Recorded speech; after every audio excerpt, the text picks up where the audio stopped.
100 years ago, a new theory about human nature was put forward by Sigmund Freud. He had discovered, he said, primitive sexual and aggressive forces hidden deep inside the minds of all human beings. Forces which, if not controlled, led individuals and societies to chaos and destruction. This series is about how those in power have used Freud's theories to try and control the dangerous crowd in an age of mass democracy. At the heart of the story is not just Sigmund Freud, but other members of the Freud family.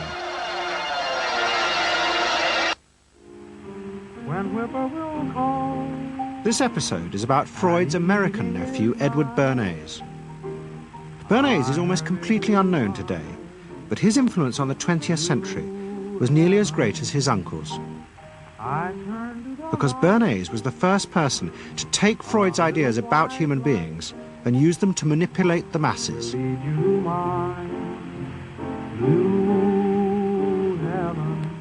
He showed American corporations for the first time how they could make people want things they didn't need by linking mass-produced goods to their unconscious desires. Out of this would come a new political idea of how to control the masses. By satisfying people's inner selfish desires, one made them happy and thus docile. It was the start of the all-consuming self, which has come to dominate our world today.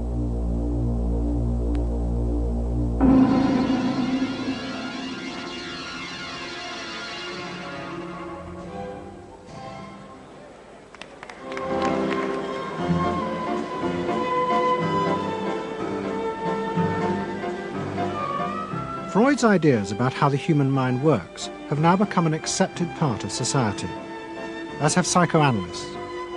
Every year, the psychotherapist's ball is held in a grand palace in Vienna. This is the psychotherapy ball. Psychotherapists come, some advanced patients come, or former patients come, and many other people, friends, but also people from the Viennese society who like to go to a nice, elegant, comfortable ball. But it was not always so. 100 years ago, Freud's ideas were hated by Viennese society. At that time, Vienna was the centre of a vast empire ruling Central Europe. And to the powerful nobility of the Habsburg court, Freud's ideas were not only embarrassing, but the very idea of examining and analysing one's inner feelings was a threat to their absolute control. You see, at that time, these people had the power.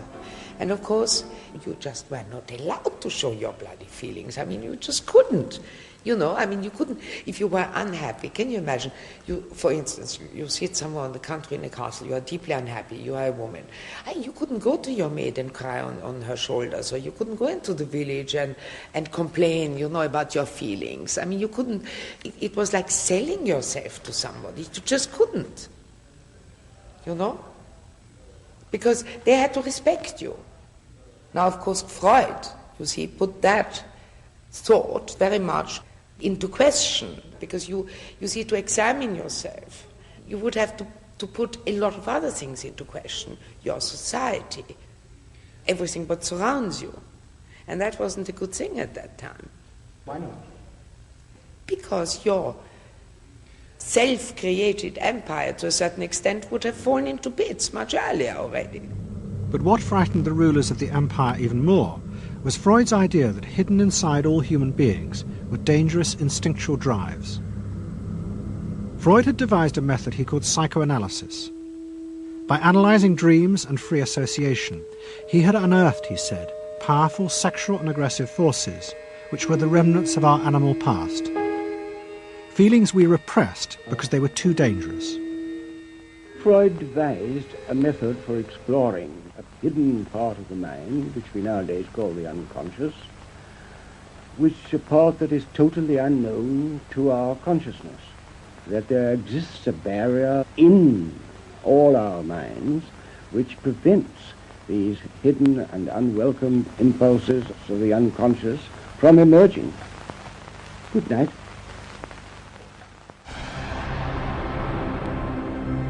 In 1914, the Austro-Hungarian Empire led Europe into war.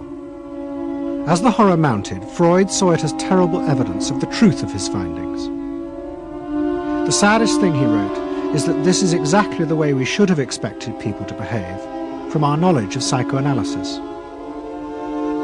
Governments had unleashed the primitive forces in human beings, and no one seemed to know how to stop them.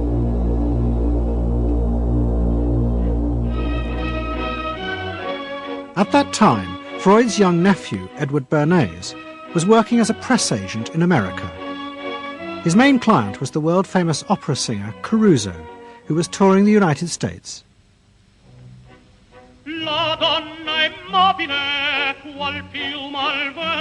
Bernays' parents had emigrated to America 20 years before, but he kept in touch with his uncle and joined him for holidays in the Alps. But Bernays was now about to return to Europe for a very different reason.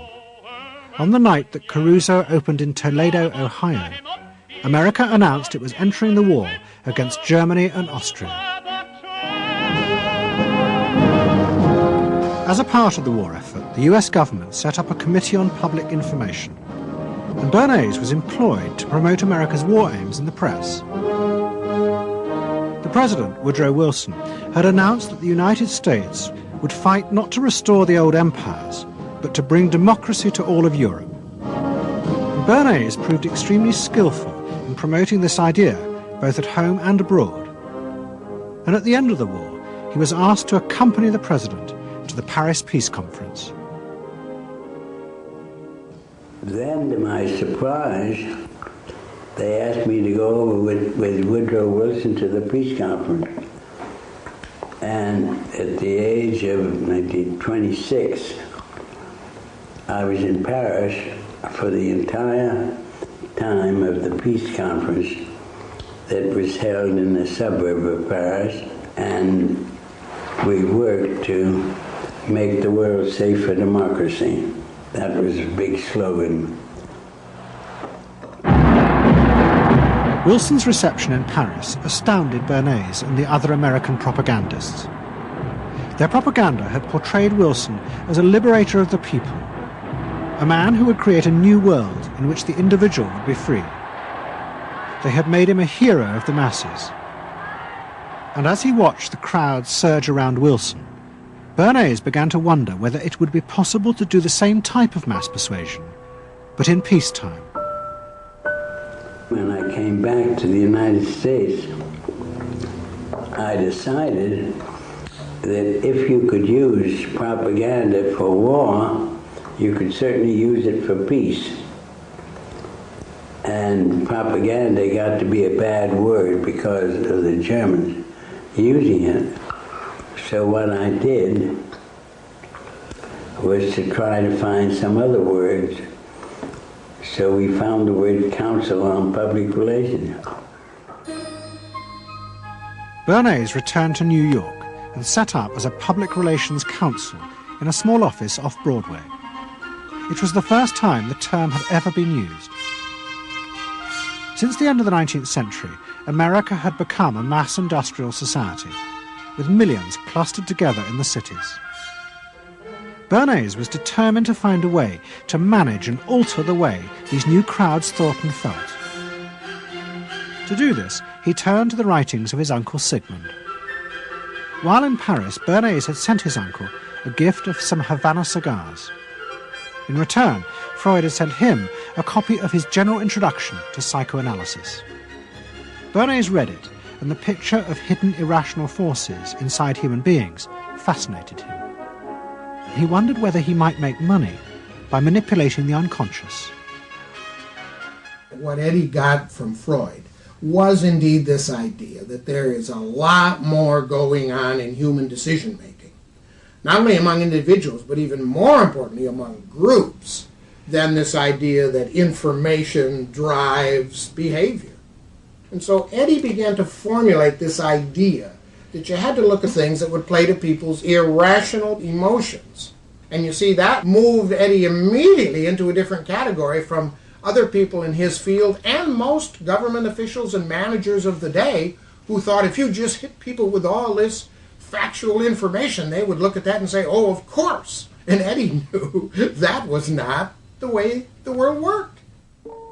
Bernays set out to experiment with the minds of the popular classes. His most dramatic experiment was to persuade women to smoke. At that time, there was a taboo against women smoking, and one of his early clients, George Hill,